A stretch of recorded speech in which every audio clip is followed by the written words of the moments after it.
আজকে চলো তোমাদের সাথে আমার এমন একটা late night study routine share করব যেখানে না ঘুমিয়ে তোমরা ননস্টপ 4-5 ঘন্টা এক রাতের মধ্যে পড়ে হোল সিলেবাস কমপ্লিট করতে পারবে।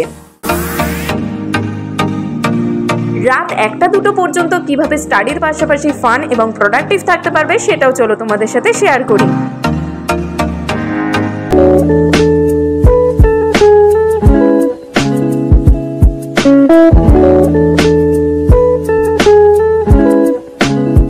So hey everyone, Radhe Radhe সবাইকে অ্যান্ড গুড ইভিনিং। একটু পরেই যেহেতু সারা রাত জেগে পড়বো, তো আমার মনে হয় এখন গুড ইভিনিং বলাটাই বেটার হবে। So finally I am back with a new video. হ্যাঁ, আমি জানি আমি অনেকটাই লেজি হয়ে গেছি, বাট তার জন্য তোমরাই কিন্তু দায়ী। অলমোস্ট 85% লোকজন আমার ভিডিও দেখছো, বাট তোমরা সাবস্ক্রাইব কেন করছো না? আমরা অলরেডি 3K ইউটিউব ফ্যামিলি হতে চলেছি, তাহলে সাবস্ক্রাইব করে দাও তাড়াতাড়ি। শুধু কি ভিডিওটা দেখে চলে গেলে হবে? কমেন্টে জানাও কোনো পার্ট যদি আমার এক্সচেঞ্জ করতে হয়, তোমরা অবশ্যই আমাকে গাইড করতে পারো। So let's get the topic. সবার ফার্স্টে আমি একটা কমফোর্টেবল ড্রেস আপ করে নিয়েছি, তার সাথে আমার রুমটাও ভালো করে ডেকোরেট করে নিয়েছি, কারণ একটা লেট নাইট স্টাডি সেশন শুরু করতে গেলে অবভিয়াসলি প্রোডাক্টিভ একটা ক্লিন রুমও জরুরি। ফার্স্ট অফ অল আমি তো একটা কমফোর্টেবল ড্রেস আপ করে নিয়েছি, কারণ এই ভিডিওর জন্য আমি পারছি না কোনো সিল্কের ভালো ড্রেস আপ করতে, তো তোমরা একটু ম্যানেজ করে নিও। আমি বাড়ির একটা ড্রেস পরে নিয়েছি। এত গরম পড়েছে না, সত্যি থাকাই যাচ্ছে না। মাঝে মাঝে একটু বৃষ্টি হচ্ছে বলে তাও বেঁচে থাকতে পারছি আর কি। And then I applied moisturiser, কারণ আমার স্কিনটা এত টাইট ড্রাই যে সামার টাইমেও মনে হয় যেন উইন্টারের মতন স্কিন হয়ে গেছে। তো চলো আর বেশি না দেরি করে এখন থেকেই লেট নাইট স্টাডি রুটিনটা শুরু করি। তার আগে কিন্তু একটা টু ডু লিস্ট তৈরি করে নিচ্ছি, কারণ আমার ক্ষেত্রে টু ডু লিস্ট ভীষণই বেনিফিট হয়েছে। কারণ আমি জানি না কেন যে সমস্ত কাজগুলো আমার একদমই মনে থাকতো না, যবে থেকে এই টু ডু লিস্ট করা শুরু করেছি না, প্রত্যেকটা কাজ আমার টাইম টু টাইম কমপ্লিট হয়ে যাচ্ছে, যার কারণে আমি টু ডু লিস্ট অন্ততপক্ষে ছাড়তে পারবো না। আর হ্যাঁ, আমি কিন্তু চেয়ার টেবিলেই পড়তে বসছি, কারণ একটা সেকেন্ডের জন্য আমি যদি এখন বিছানায় বসি না, আমার অবভিয়াসলি ঘুম পেয়ে যাবে। কারণ বহুদিন ধরেই আমি এই ভিডিওটা তৈরি করার চেষ্টা করছি, বাট আমার ঘুমের জন্য খুব জোর ওই 11-12টার বেশি আমি পড়তেই পারছি না রাত জেগে। তো তোমাদের সাথে কি শেয়ার করবো আর কি। এখন আমি বসবো মর্নিং এর টাইমে বেসিক্যালি যেগুলো মুখস্থ করেছিলাম সেইগুলো রিভিশন করতে। অবভিয়াসলি আমি এখন কোনো নতুন টপিক কিংবা নতুন চ্যাপ্টার নিয়ে বসবো না, কারণ যেহেতু রাত জেগে পড়ার ক্ষেত্রে একটু হলেও স্লিপি লাগে, তাই কোনো নতুন টপিক মাথায় এখন ঢুকবে না, যার কারণে আই থিঙ্ক এই টাইমটা রিভিশনের জন্যই বেস্ট মনে হয়। তো আমি এখন বসেছি, সামনেই যেহেতু আমার মানডেতে এক্সাম, হ্যাঁ ফাইনাল এক্সাম, তাও আবার সেই জন্য ফাইনাল এক্সামের প্রিপারেশন এখন থেকেই স্টার্ট করছি। কারণ এক্সামের কিছুদিন আগে না রাত জেগে পড়াটা আমার যেহেতু হয় না, তোমাদেরও আমি বলবো একদমই পরীক্ষার আগে রাত জেগে পড়ো না। পরীক্ষার 1 সপ্তাহ 2 সপ্তাহ আগের থেকে রাত জেগে পড়ো, কোনো প্রবলেম নেই। সেম যেটা আর কি আমি করছি এখন। কলেজের যে ফিজিক্যাল এডুকেশনের আমার 2টো চ্যাপ্টার অলরেডি মর্নিংয়ে কমপ্লিট হয়ে গেছে, সেটাই আমি রিভিশন দেবো এখন। তো চলো টার্গেটটা কতদূর আমি কমপ্লিট করতে পারি তোমাদের সাথেও শেয়ার করব।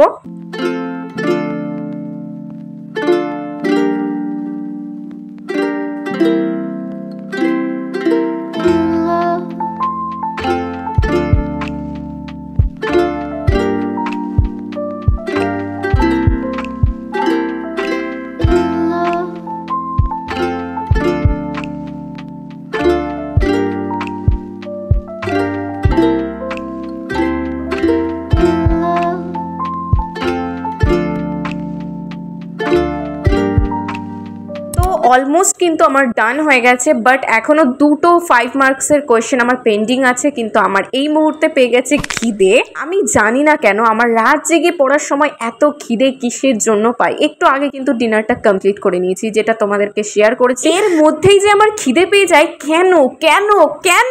তো কি আর করা যাবে, এখন কোনো ভারী জিনিস খাওয়ার মতন খিদে আমার হয়নি, সেটা আমি নিজেও রিয়েলাইজ করছি। তার জন্য একটা বিস্কিট আছে আমার কাছে, ডার্ক ফ্যান্টাসি, খেয়ে নিই চলো। একটা বেশ চকলেটি মুড হবে এই রাত্রে, আর বেশ খিদেটাও মিটে যাবে। তো চলো ফার্স্ট 50 মিনিটস আমি তো স্টাডি রুলস ফলো করে নিয়েছি, আর পোমোডোরো টেকনিক অনুযায়ী আর বাকি 10 মিনিটস থাকলো ব্রেক। সেই ব্রেকটাও আমার ডান।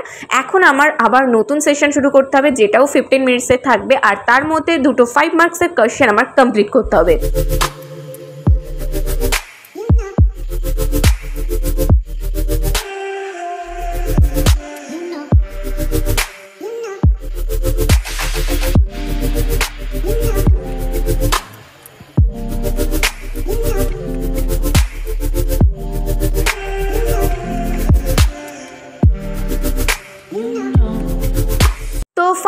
কিন্তু আমার রিডিং ডান। তো এখন কিন্তু আমি আমার বইয়ের টেবিলটা ছেড়ে বাইরে একটু হাঁটাহাঁটি করছি, মানে বাইরে বলতে ঘরের বাইরে না, ভিতরেই। কারণ বাইরে যদি যাই মা দেখতে পায় আমাকে মারবে, কারণ আমার বাড়ির লোক জানি না কেন রাত জেগে পড়ার একদমই বিরুদ্ধে। তো যাই হোক, টানা 2 ঘন্টা কখনোই এক জায়গায় বসে কিন্তু পড়া যায় না, যার কারণে কিন্তু আমি হালকা পাতলা একটু স্ট্রেচিং করে নিচ্ছি, হালকা একটু হেঁটেও নিচ্ছি। আমার একভাবে বসে থাকলে ভীষণই পিঠে ব্যথা করে। তো অলমোস্ট কিন্তু আমার 1.5 ঘন্টার একটা স্লট যেটা রিডিং এর ডান হয়ে গেছে। এবার তোমরা নিশ্চয়ই ভাবছো আমি বারবার কেন এইরকম ওয়াল ঘড়ি দেখাচ্ছি। অ্যাকচুয়ালি আমার বাড়িতে যে আমার মার ফোনটা থাকে সেটা সব সময়ের জন্য আমার কাছেই থাকে, বাট রিসেন্টলি আমার মায়ের ফোন এতটাই ড্যামেজ হয়ে গেছে যার কারণে আমি কোনো কিছুই করতে পারছি না। তার জন্যই কিন্তু আমার বারবার ঘরের বাইরে যেতে হচ্ছে আর তোমাদেরকে টাইমটা দেখাতে হচ্ছে।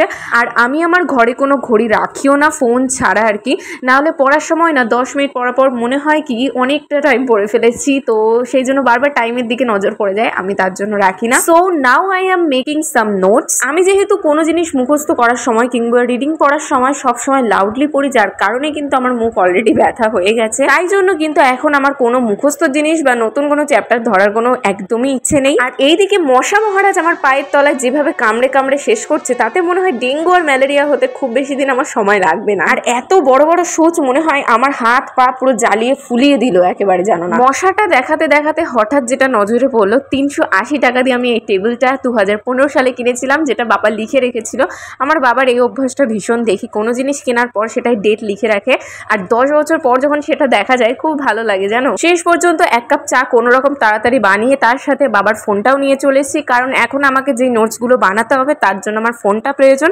আর ফোনে যেহেতু এখন আমার ভিডিও শ্যুট হচ্ছে, তাই আমি কি আর করব, তাই বাধ্য হয়ে বাবার কাছ থেকে বাবার ফোনটা নিয়ে আসলাম লুকিয়ে জুড়িয়ে আর কি। আমার মায়ের ফোন জানো না এতটাই পুরনো, যার কারণে ইউটিউব তো চলছেই না। তারপর আমি চেষ্টা করেছিলাম ক্রোম থেকে চালানোর, কিছুদিন চলেছিল, আর এখন তো পুরো ব্ল্যাঙ্ক হয়ে গেছে। আমার মায়ের ফোনটা খারাপ করার পিছনে আমারই হাত যদিও, কারণ নিজের ফোনটা আমি এখনো পর্যন্ত হাতে পেয়েছি মোটে 2-3 বছর হয়েছে। তার আগে তো মায়ের ফোনটাই সবসময় চালাতাম, যার কারণে এই অবস্থা। তো এখন আমি ইউটিউব দেখে দেখে বেশ কিছু সাজেশন কালেক্ট করছি, যেগুলো আমার সামনের এক্সামে কিন্তু ভীষণই প্রয়োজন হবে। এই সাজেশনগুলোই দেখে কিন্তু আমি মর্নিং এর টাইমে কোয়েশ্চেনগুলো সমস্ত রিডিং করব, প্লাস পড়া রিভিশন করব, আর এক একটা করে মার্ক করে দেবো কোয়েশ্চেনের পাশে যে হ্যাঁ এটা আমার কমপ্লিট হয়ে গেছে। বলতে পারো একটা সাজেশনের চার্ট তৈরি করে নিয়েছি। এতক্ষণ যেহেতু পড়া মুখস্থ করছিলাম, যার কারণে মুখটাও ব্যথা করছিল আর একঘেয়েমেও লাগছিল, যার কারণে এখন যদি একটু লেখালেখির কিছু করি অনেকটা রেস্টও পাবো, আবার আরেকটা রিডিং এর স্লট রাখতে পারবো। অনেকেই বলে রাত জেগে পড়ার সময় নাকি ঘুম যাতে না পায় তার জন্য চা কিংবা কফি করতে। আমি তো চা অলরেডি খেয়ে নিয়েছি, তবুও আমার কেন ঘুম পাচ্ছে আমি জানি না, বাট কফিটা আমি ইগনোর করি, কফিটা আমার খুব একটা ভালো লাগে না, যার কারণে শুধুমাত্র এই 11টা-12টার সময় ঘুমের কারণেই কিন্তু আমি এতদিন ধরে এই লেট নাইট স্টাডি রুটিনটা তোমাদের সাথে শেয়ার করতে পারছিলাম না। বাট আজকে আমি ক্যামেরা অনও রাখবো আর আমি রাত 1টা-1:30 অবধি তো পড়েই ছাড়বো। তো চলো, আমার কিন্তু অলরেডি সাজেশন কমপ্লিট হয়ে গেছে লেখা, এখন আবার রিডিং এর একটা স্লট রাখবো, বাট চেষ্টা করবো আধা ঘন্টা 40 মিনিট করার, তার বেশি হয়তো আমার পক্ষে সম্ভব হবে না, তাও ট্রাই করবো। তবে আমি কিন্তু এখন একদমই ইজি একটা সাবজেক্ট নিয়ে বসবো, যেই সাবজেক্টটা আমার জাস্ট একবার রিডিং করলেই আমার মোটামুটি মনে থেকেই যাবে। আমি এখন বসেছি সোশিওলজির যে 3 মার্কসের কোয়েশ্চেন থাকে সেইগুলো আর কিছু মিনিং। ক্যামেরাটা জানো না আমি একদম খাতার সামনে রেখে দিয়েছিলাম আর ফ্রন্টে রেখে দিয়েছিলাম, যার কারণে আমি নিজেকেও দেখতে পাচ্ছিলাম আর ঘুমটা তার জন্য কেটেও যাচ্ছিল। না হলে পিছনের দিকে যদি স্ট্যান্ডে রেখে দিই না, আমার শ্যুট করতে করতে মনেই থাকবে না কখন হচ্ছে, তার সাথে আমি নিজেও ঘুমিয়ে যাব। So let's shout out some my cute subscribers names. কে কিন্তু শুধুমাত্র 4 জনের নাম আমি শাউট আউট করছি, আগের ভিডিওতে অনেকেরই নাম নিয়েছি, যদি না দেখে থাকো অবশ্যই ভিডিওটা দেখো। তো দীপঙ্কর, বিকাশ, চিস্তিয়া, অঙ্কুর, তোমাদের সকলকে অনেক অনেক thank you and God bless you. অনেকে তো এমনও কমেন্ট করছো তুমি আমার টপিকের ভিডিও তো আনছোই না, কবে থেকে কমেন্ট করেই যাচ্ছি। অ্যাকচুয়ালি আমি সত্যি লেজি হয়ে গেছি, বাট এখন আমি চেষ্টা করছি আরও একটু ইমপ্রুভ করার, যার কারণে একটু লেট হচ্ছে আমার ভিডিও। মোটামুটি 3 থেকে 4টে আমি 3 নম্বরের কোয়েশ্চেন কমপ্লিট করেছিলাম, যেগুলো আমার আগে থেকেই মুখস্থ ছিল বলে ভালো মতন পড়াও হয়ে গেছে। আর এরপর আমার পসিবল হচ্ছে না, ভীষণই ঘুম পেয়ে যাচ্ছিল, এখন আর আমার মাথায় কিছু ঢুকবেও না পড়লে। তো সবার ফার্স্টে তো তোমাদেরকে আমি টাইমটা দেখিয়ে দিই। এখন অলরেডি কিন্তু 2টো বাজতে যায় আর আমি এখন ঘুমোতে যাব। সে যত রাত পর্যন্ত জেগে থাকি না কেন, আমাদের কিন্তু নাইটের যে রিচুয়ালস সেগুলো ভুলে গেলে হবে না। নিজেদের ওরাল হাইজিনটা মেনটেন করার জন্য কিন্তু রাত্রেবেলা খাওয়ার পর ব্রাশ করা ভীষণ ইম্পর্টেন্ট। এরপর কিন্তু আমি একদম ঠান্ডা ঠান্ডা জল দিয়ে মুখটা ধুয়ে এসেছি, যার কারণে অনেকটাই ফ্রেশ লাগছে।